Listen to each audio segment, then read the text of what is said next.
सलमान अजहरी, अभी उसने एक दिन मुझे चुनौती दी कि आग में चलते हैं, तू अपनी किताब लेकर चल, मैं कुरान, गंदी सी जो कुरान है उनकी, उसे लेकर चलूंगा जिसने सारी दुनिया में ये बवाल मचा रखा है। मैंने कहा मुझे धर्म ग्रंथों की जरूरत ही नहीं है, मेरे तो माँ और महादेव मेरे दिल में रहते हैं, मैं तो उनका नाम लेकर तेरे साथ चलूंगा, चल। अब जब उसने मेरी वीडियो सुनी तो उसका लिटरली पेशाब निकल गया। हिंदुओं, मेरे शेरों, मेरे बच्चों, मैं तुमसे इनकी औकात बताना चाहता हूं। उसकी पुरानी वीडियो देख लेना और नई वीडियो देख लेना मेरी वीडियो के बाद की। मैंने तो उससे कोई बहाना नहीं बनाया, मैंने तो कहा चल तू, मैं आ रहा, तू कर शुरू। उसने पहली वीडियो में कहा था कि पहले मैं जाऊंगा फिर बाद में नरसिंहानंद जाए। मैंने उससे कहा दोनों साथ साथ चलते हैं भाई, दोनों साथ साथ चलते हैं और पता चल जाएगा। अब उसने वीडियो बनाई कि पहले परमिशन का इंतजाम मैं करूं। अबे जाहिल, अबे गवार, अबे गधे, अबे मूर्ख, अबे हम मुसलमान थोड़े ही हैं, ये अभी लोकतांत्रिक देश है, अभी इसमें इस्लाम का शासन आया नहीं है, अभी शरीयत लागू नहीं हुई है।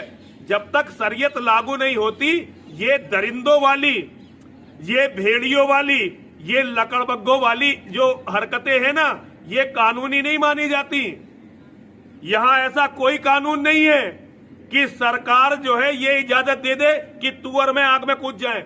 आज के हालात हिंदुस्तान के, जिससे आप सब बाखबर हैं कि हुजूर पाक सल्लल्लाहु ताला अलैहि वसल्लम, इस्लाम, कुरान और रब्बे जुल जलाल की शान में गुस्ताखी पे गुस्ताखी हो रही है, और मज़ीद ये कि ये गवर्नमेंट और हुकूमत की पुश्त पनाही में हो रही है।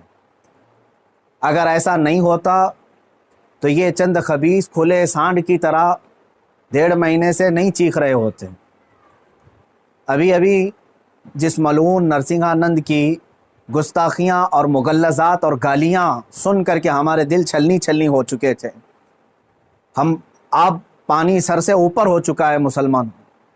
हालात इस कदर नाजुक हैं, मुझे ये समझ में नहीं आता अब तक कि हुकूमत इनको अरेस्ट क्यों नहीं करती। इनकी क्या मजबूरी है इनके साथ, या इनके खुद के ये पाले हुए कुत्ते हैं?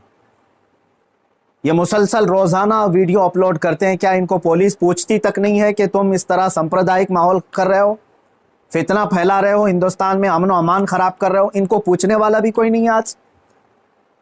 आज की बात मैं बता रहा हूँ, दिल छलनी हो चुका था। मुझे मालूम है कि इनको अब पुलिस अरेस्ट भी नहीं करती और हमारे एहतजाजात और हमारे प्रोटेस्ट से भी कुछ नहीं होता। तो इस फ़कीर कादरी ने उसको मुबाहले का चैलेंज दिया था कि अगर तू अपने बात में सच्चा है तो आ जा, सामने आ जा और देख लिया जाए, पूरी दुनिया भी देख लेगी कि एक मर्तबा हम सामने बैठ करके मुबाहला कर लें। मुबाहला जानते हैं, अभी जो सबको पता हो चुका है, उनकी ज़ुबान में अग्नि परीक्षा। मेरे इस चैलेंज को उसने स्वीकार किया था, एक्सेप्ट किया था, लेकिन ये भी मैं बता दूं कि क्यों एक्सेप्ट किया उसने। वो बिल में बैठा हुआ चूहा, उसे मालूम था कि गवर्नमेंट इस तरह करने की इजाज़त देती नहीं, इसलिए वो अपने कौम में हीरो बनने के लिए इस तरह की चैलेंज को एक्सेप्ट तो कर लिया। वरना आप सबको मालूम है मेरे मुसलमानों कि पाखंडी और बलात्कारी और माल का पुजारी, उसके अंदर मुबाहला करने की ताकत है, मुबाहला कर सकता है वो।